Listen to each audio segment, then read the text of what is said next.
Alright, y'all, what up, y'all? This is your boy Sherry Speaks, man. Right now, I talk to you guys about Black Lightning, Season 2, Episode 2, the Book of Consequences, Chapter 2, the Book of Jesus, the Book of Black Jesus Blues. And I really wanted to touch on one of the key points of this, man, and that's the surviving metas. We saw this episode tonight, man. I'm sorry for the late review. I was having a lot of fun with my friends, and the damn episode slipped my mind, but I'll get back on this. But anyway, basically, from what I can recall, the two metas that were up in the tanks, one being a male, actually killed one of the guard doctors with a beam shooting out his mouth. He proceeds to die, actually. But then there's a young woman who pretty much controls the wind, pretty much, and she actually escapes. And then all of a sudden, furthermore, actually, no, in second thought, she can control the wind, and she blows a hole in the lab, and she escapes while Lynn and a bunch of other ASA doctors look on helplessly. Now the surviving meta, Wendy Hernandez, was kidnapped 30 years before, and she was the one spotted by Gamby. If you guys recall from last season, Gamby recalls telling Chris about how one particular meta human got away. Now her escape sends everyone into a panic, obviously, and as Wendy's power remains unpredictable, and they just don't know much about it. Now her storyline most likely serves as a few purposes, and it's up for debate, honestly. Now her story of overwhelming unexplained power serves to complement, Jen's own story. Pretty much matches up with Jennifer's story, because she's still trying to understand her powers. She's still trying to get a grip on her shit. And that all makes a lot of sense. While adding to the themes of the Pierce's family and their tradition, from transitioning to adolescent to adulthood, with the daughters in particular. Now, Wendy, she has no one to help her, navigate her on her new reality. Gamby, he informed the team that her parents are pretty much dead. She literally has no family. Whereas Jen, she has her mother, her father, her sister, and Gamby. Jen has a whole support system, and Lenny is pretty much just a victim of the government, where they separate children from their families.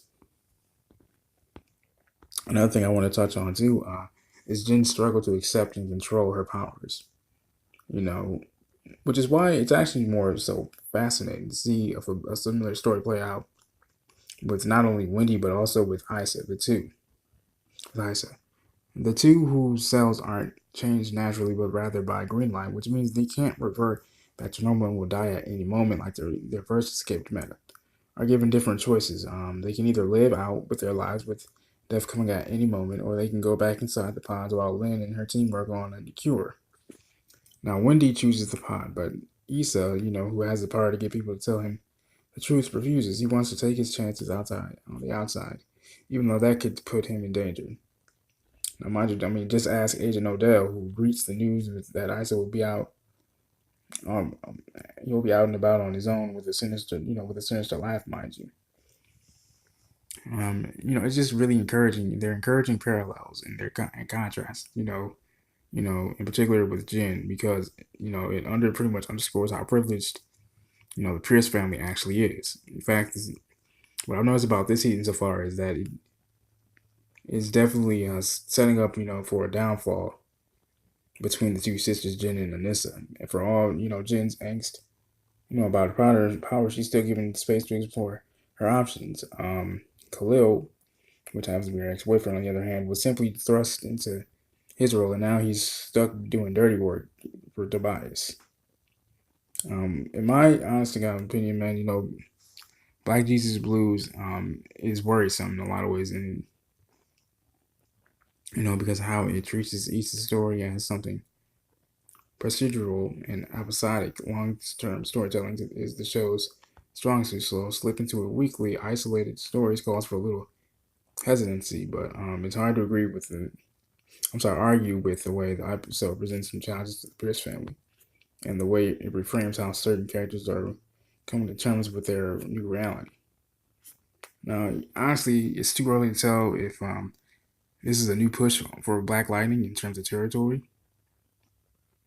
And obviously, this episode, it has a lot of elements that work and some that don't. I will say, for one thing, man, deepening the government conspiracy is a pretty smart thing and a smart choice to do, because both Issa and Wendy's arcs are feeling a little rushed, and hopefully they'll be able to slow them down. And also considering just how the show has a knack for being patient with telling its stories. But still, Black Lightning has to expand in their scope, beyond the Pierce family, and they're starting to do that, and I actually like it. So I look forward to seeing what happens next, man. But this has been your boy Shay Speaks, man. I love you guys. If you guys like the video, make sure you guys hit that like button and hit that subscribe button. If you guys have any requests on what videos you guys would like me to do next, just let me know in the comment section below.